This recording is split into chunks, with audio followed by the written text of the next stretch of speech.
ದ್ವೇಷ ಭಾಷಣ ಶಾಸಕ ಯಶ್ಪಾಲ್ ಸುವರ್ಣರಿಗೆ ಮನೆಗೆ ನೋಟಿಸ್ ನೀಡಿದ ಪೊಲೀಸರು.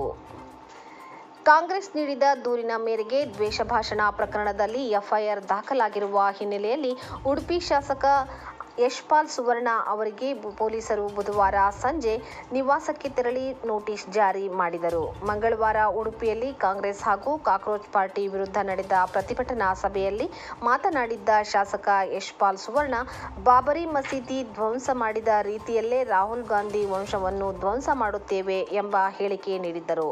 ಅಲ್ಲದೆ ರಾಹುಲ್ ಗಾಂಧಿ ಅಮಲು ಪದಾರ್ಥ ಸೇವನೆಯಿಂದ ನಶೆಯಲ್ಲೇ ಇರುತ್ತಾರೆ ಎಂದು ಆರೋಪಿಸಿದ್ದರು. ಈ ಹೇಳಿಕೆಗಳು ದ್ವೇಷ ಭಾಷಣದ ವ್ಯಾಪ್ತಿಗೆ ಬರುತ್ತವೆ ಎಂದು ಆರೋಪಿಸಿ ಜಿಲ್ಲಾ ಕಾಂಗ್ರೆಸ್ ಅಧ್ಯಕ್ಷ ಅಶೋಕ್ ಕುಮಾರ್ ನೇತೃತ್ವದಲ್ಲಿ ಉಡುಪಿ ನಗರ ಪೊಲೀಸ್ ಠಾಣೆಗೆ ದೂರು ಸಲ್ಲಿಸಲಾಗಿತ್ತು. ದೂರಿನ ಆಧಾರದ ಮೇಲೆ ಪೊಲೀಸರು ಪ್ರಕರಣ ದಾಖಲಿಸಿಕೊಂಡು ತನಿಖೆ ಆರಂಭಿಸಿದ್ದಾರೆ.